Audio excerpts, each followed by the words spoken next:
आदरणीय मेरे प्रिय दोस्तों और भक्तों, आज का यह वृतांत पद्म पुराण से लिया गया है। और दोस्तों, सत्कर्म में श्रमदान का अद्भुत फल, यह वृतांत का नाम है। दोस्तों, यह वृतांत हार्डली 5-6 मिनट का वृतांत है। अतः मेरी भक्तों दोस्तों से यही विनती है कि बने रहिए इस वृतांत में। मेरे साथ यह वृतांत अति सुंदर होने वाला है और दोस्तों, आपका सुनकर भी परोपकार होगा। तो दोस्तों, आइए शुरू करते हैं बिना समय गंवाए इस सूक्ष्म वृतांत को। दोस्तों, बृहत्कल्प की बात है। उस समय धर्म मूर्ति नामक एक प्रभावशाली राजा राज्य करते थे। उनमें कुछ अलौकिक शक्तियाँ थी। वे इच्छा के अनुसार अपना रूप बदल सकते थे। उनकी देह से हमेशा तेज निकलता रहता था। दिन में चलते तो सूर्य की प्रभा मलिन हो जाती थी और दोस्तों, रात में चलते थे तो चांदनी भी फीकी पड़ जाती थी। उन्होंने कभी पराजय का मुख नहीं देखा था। इंद्र ने उनसे मित्रता कर ली थी। उन्होंने कई बार दैत्यों और दानवों को हरा दिया था। उनकी पत्नी भानुमति भी इतनी ही सुंदरी थी कि उस समय तीनों लोकों में उनके समान कोई नारी उनकी सुंदरता की बराबरी नहीं कर सकती थी।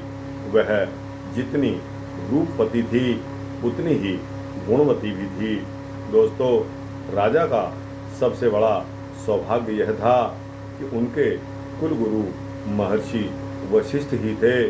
एक दिन उन्होंने बड़ी विनम्रता से गुरुजी से पूछा कि हे गुरुदेव, मेरे पास इस समय तो सब तरह की समृद्धियां एकत्रित हैं। इसका कारण बहुत बड़ा पुण्य होगा।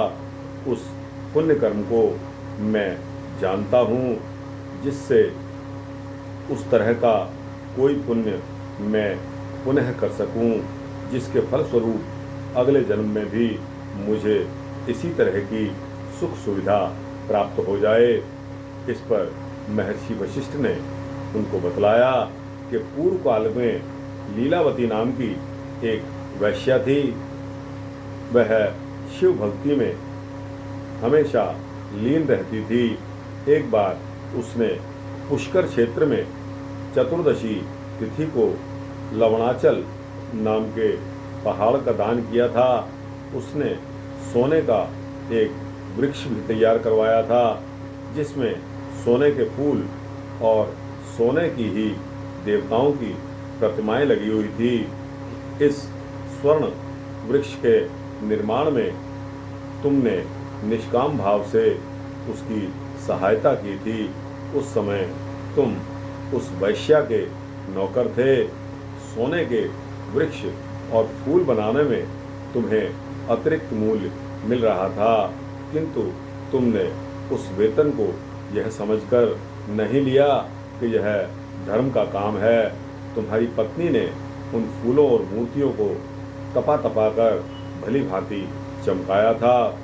तुम दोनों आज जो कुछ हो वह केवल उसी श्रमदान का फल ही हो। उस जन्म में तुम्हारे पास पैसे नहीं थे, इसलिए लीलावती की तरह तुमने कोई दान पुण्य नहीं किया था। इस जन्म में तुम राजा हो, अतः अन्न के पहाड़ का विधि विधान के साथ दान करो। जब केवल श्रमदान से तुम 7 द्वीपों के अधिपति हो गए हो और तुम्हारी पत्नी तीनों लोकों में अप्रतिम रूपवती और गुणवती बन गई है, तब इस अन्न के पहाड़ के दान का फल आप खुद समझ सकते हो। इससे तुम स्वयं इसका फल पाने में सक्षम होगे। देखो, इस लवणाचल के दान से वैश्या भी शिवलोक को गई और उसके सब पाप जलकर खाक हो गए। धर्ममूर्ति ने बड़े उत्साह के साथ अपने गुरु की आज्ञा का पालन किया, यानी वह राजा